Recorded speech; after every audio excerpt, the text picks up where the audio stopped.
Bonjour à tous, bah voilà, comme tout le monde, je suis confiné, donc du coup, il n'y aura pas de vidéo, au moins pendant 2 semaines. Mais non, bien évidemment, je serai là tous les jours, et j'ai même commencé à bosser le prochain tournoi. Donc bonjour à tous, j'espère que vous allez bien, malgré ce confinement de merde, et aujourd'hui on va aller voir les résultats de vos votes sur le duel qui opposait Danse avec les loups et Forrest Gump.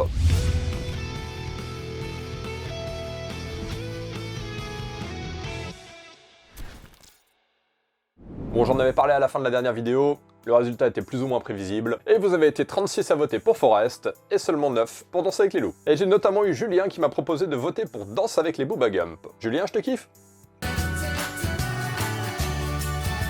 En attendant, notre ami Forrest court en quart de finale du tournoi, et on va s'intéresser aujourd'hui au perdant, Danse avec les loups. C'est un super western qui se passe à la fin de la guerre de sécession, et on y suit le lieutenant John Dunbar, qui est joué par Kevin Costner, qui est un petit peu suicidaire. À la fin de la guerre, il fait le point sur sa vie et il se retire en solitaire dans un avant-poste de l'Ouest américain. Il pensait être au calme, à la fraîche, épouse quoi, avant de se rendre compte qu'il est juste à la limite du territoire d'une tribu indienne. On va donc suivre toutes les péripéties de John pour se faire accepter par la tribu. Je ne vous raconte bien évidemment pas s'il y arrive ou pas, pour ne pas vous gâcher le film si vous ne l'avez pas vu. D'ailleurs, si vous ne l'avez pas vu, je vous encourage grandement à le faire, et surtout me dites pas que vous n'avez pas le temps en ce moment. Parce que c'est un western épique qui propose plusieurs dimensions de lecture, et c'est d'ailleurs ça qui va nous intéresser aujourd'hui pour la petite histoire.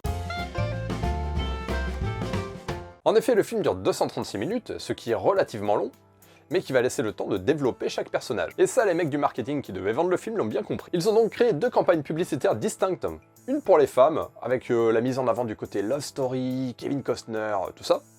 Et de l'autre côté, pour les mecs, ils ont fait un truc avec des scènes de chasse, des gros gunfights de haut. Cliché quand tu nous tiens. Et d'ailleurs, en parlant de chasse, il y a une scène ultra spectaculaire, c'est celle où ils vont chasser le bison.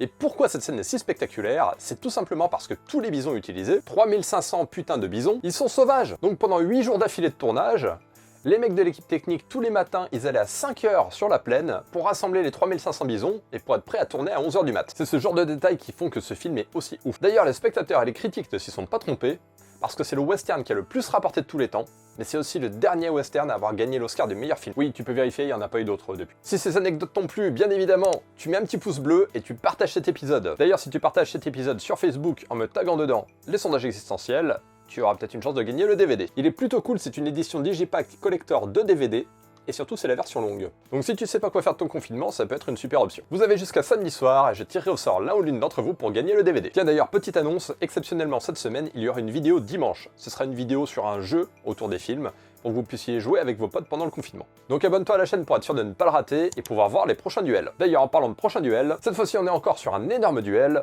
puisqu'il va vous falloir choisir entre Braveheart de Mel Gibson et Le Silence des Agneaux de Jonathan Demme. Comme d'hab, vous laissez votre vote dans les commentaires et vous incitez vos amis à voter également. En tout cas, on se retrouve demain à 16 h pour voir si le lieutenant Dunbar peut danser avec autre chose qu'avec des loups.